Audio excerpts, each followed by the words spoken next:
Si acaban de llegar, aquí hay un lugar enfrente y también hay otros lugares, pues si quieren acercarse a la gente. ¿Tienes una pregunta detrás? Hi, Vince. Earlier you were talking about technology. What kind of gear, about not like the new gear are you using? Virtual instruments, new synthesizers?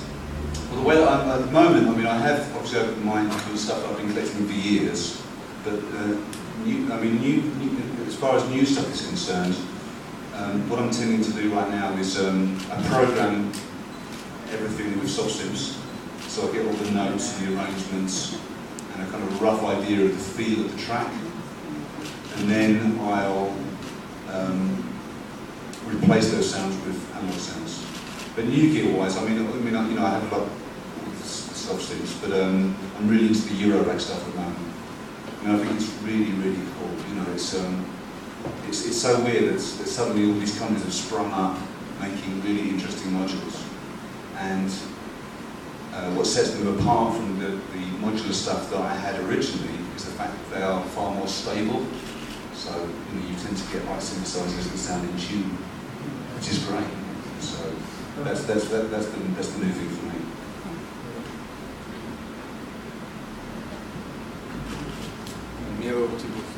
Hi, Vince. And what do you think about digital synthesizers, hardware digital synthesizers like the Norway, which do things that can be done in the analog world? I don't know. I mean, it's funny. I mean, I really like the David Smith stuff. For me, that's the best of the new analog stuff. You know, I mean, I'm not. I mean, I remember when Yamaha released the DX7, and it was almost the worst thing that ever happened because you couldn't program the thing. You know, suddenly you were dealing with operators, whatever the hell they are, rather than oscillators. I mean, and every button did 17 things. You pressed it 17 times. So I mean, I still am a fan of like hands-on synthesizers with knobs and faders, and I do believe that kind of pure analog circuitry sounds better. I mean, but I'm biased. I'm an old person.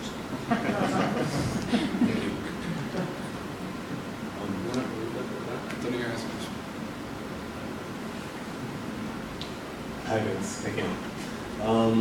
The BCMG project was a long-distance collaboration. You use the internet to send back and forward all the pieces, the tracks, and all the collaboration stuff. But Martin, the internet is more and more an important tool, not just for musicians, also for filmmakers, also for all kind of people. In these long years you have been working on music, how do you see these changes? How do you think are the most important changes for the youngest musicians that are working now, and what does these tools allow them to do in terms of the work itself, the collaborations, getting their stuff out to the world, etc.? Well, it's obviously it's changed everything. It's I think that it has good and bad points. To be honest, I mean, when I started making music, it was really cool to be in a studio with an engineer and a producer, and you were face to face working ideas out, and there was that kind of relationship that obviously you don't get on the internet. But at the same time, I mean, for instance, the BCMG project, there would be no way that Martin and I would be in a studio together because we can't stand each other. But I mean, he's living in California, I'm in New York. And it's instant. I mean, there were. And what's great, what's cool about that? There was no judging. It wasn't like being in the studio, someone trying an idea, and you going. On the internet, you can do that. No one sees you doing it. So it's like you just send the idea back and go, you know what? Maybe try this or suggest something different. So I think it's good and bad. I mean, I think it's really great that people can can actually get their music played on the internet. I think it's very, very cool. You know, it's you no longer have to rely on some record company to hopefully favour you for release. That's very cool. You can use smileys now. Exactly. Absolutely. Who's next? Okay, me again. So I asked you about the pop song, but BCMG's is not really, you know, regular pop or anything like that. It's different. Yeah. Were you looking for a structure per se, or were you just pretty much letting everything flow? Everything pretty much flowed. I mean, what happened was I was asked to do a remix for Plastic Man, Yeah. and that was and I had no knowledge of that genre at all. You know, I mean, I met Plastic Man back in the early 80s when he was signed to Nova Mute, and I heard the stuff and I'm thinking it was a bit repetitive. You know? But then I kind of started listening to it again through that remix, and then I started getting interested in Beatport, you know, which is, I think, was fantastic shock, and you know, it's a great way to listen to all types of genres of music. And I realised, I thought, well, there's some people that are making some amazing sounds. And really, for me and Martin, I think making that record was about sound design, more than, you know, they're not song structures, there are no choruses, there's no. I mean, I think I asked Martin to sing. I suggested that Martin might want to sing on one of the tracks, and he said no. You know, I mean, that's not the point. And so there were no limits, there were no rules. I would make a sound or do a rhythm, or come up with a sequence, send it to him. He would, you know, maybe elaborate it and make it, you know, more interesting, or start adding bits and pieces. It was completely freestyle, so it was really interesting. I've never done anything like that before. Do you think if you were to try it again, it would work the same way? I think so. Yeah. I mean, I'd like, you know, as I say, I mean, I'm doing. I'm hoping to do another project, a similar project. Well, I've started doing a similar project this year, but working with different collaborators this time around. People are actually more collaborating with DJ type. Yeah. Right. Hay una pregunta aquí. You have worked with many bands and remixes like Franz Ferdinand and the Happy Mondays and Rammstein.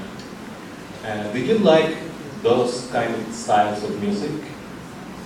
Well, the way that I look at kind of remixing is, if it's I think I look at the track and I go, you know what, I can maybe do something there. If it's interesting, then I'll take it up. If you know, often I'll get someone will send me a track to remix, and I think, well, that sounds pretty good as it is. Why would you want me to mess about with it? You know, so then I don't do it. But if I feel I can contribute something, or maybe twist it in a different direction, then I'll get involved. But it's fun doing remixing. I mean, I didn't really appreciate it until very recently, but it's kind of fun doing it. Yeah, because the remix of Maggie and Man from Rammstein were very popular. Quite like. That was different. I mean, that was different. I'm not going to do that. It was surprising because the heavy metal music and the context of the song itself. I know. It's funny actually, because I had to. They said, "Oh, do you want to do this Rammstein mix?" So I listened to some Rammstein, and I'm thinking, well, firstly, I need to know what the lyrics are, just in case. Yeah. And as again, I mean, you know, you have an idea, you think, oh, okay, I've got an idea for that track, and then it becomes interesting for me. Then I got involved. Para la gente que se acaba de unir a nosotros, es una sesión de preguntas y respuestas. Si tienen cualquier pregunta, levanten la mano y pasamos el micrófono. Aquí primero. Speaking about remixes, last week you just released a couple of remixes, Dido, the first one. But now I wonder if we're gonna be able to listen some remix of Clarke of the Professional Union Record. Do you think it's gonna happen? Do you think that they'll ask me to do a remix? I don't know. I mean, I don't know. I mean, I didn't get paid for the last one, so. No, I just don't know. I don't know. I've yet to have the phone call, so we'll see. If they offer me a remix, then I might possibly consider it. Right. I hope they are going to do it. Thank you. Gente pregunta tenías. Hi. Electronic music has been in the world several years ago, since even the 50s, 60s. And I don't know if you are impressed that electronic music is still, in our days, so alive. What do you think about it, about all the changes since you were in the 80s making electronic music? How has it changed in society? And how do you visualize the future of electronic music? Well, I mean, for me now, I mean, the whole electronic scene is very, very exciting. You know, there's so many more people doing it. I mean, there's some people doing some terrible records, but there's some people doing some great records as well. You know. That's in every genre. Yeah, and you know, it's like, and the fact that the technology now is affordable, it's kind of democratized the whole making of music. It's kind of like punk music was, you know, the whole thing about you couldn't play, but if you had a great idea, then you could form a punk band.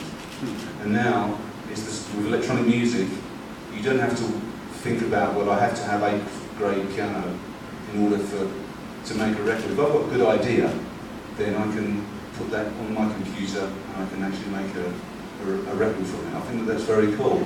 It doesn't mean that there's more great music out there particularly, it just means that it's more accessible to people, and I think that that's been a huge change.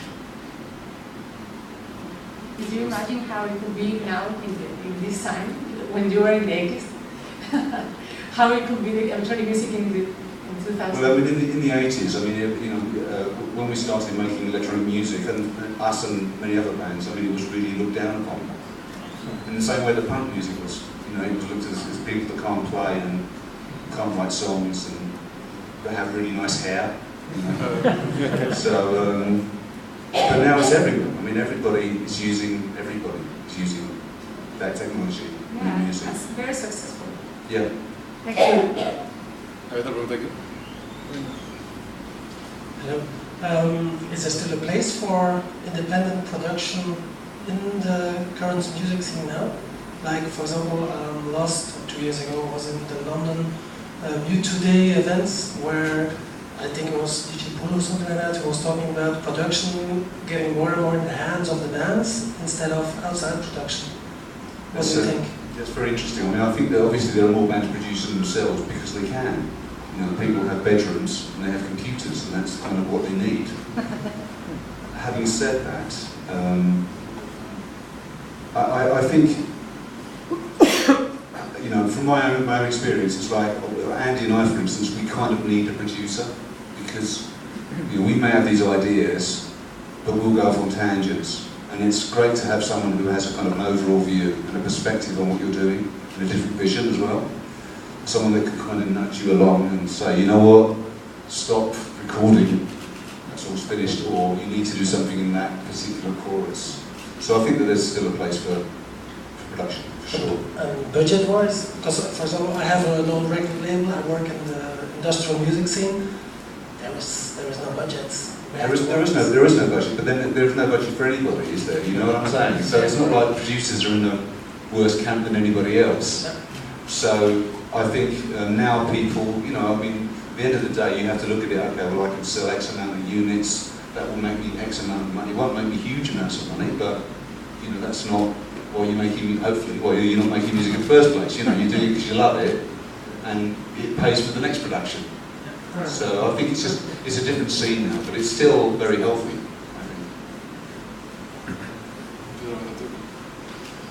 think. In 1997, you were here in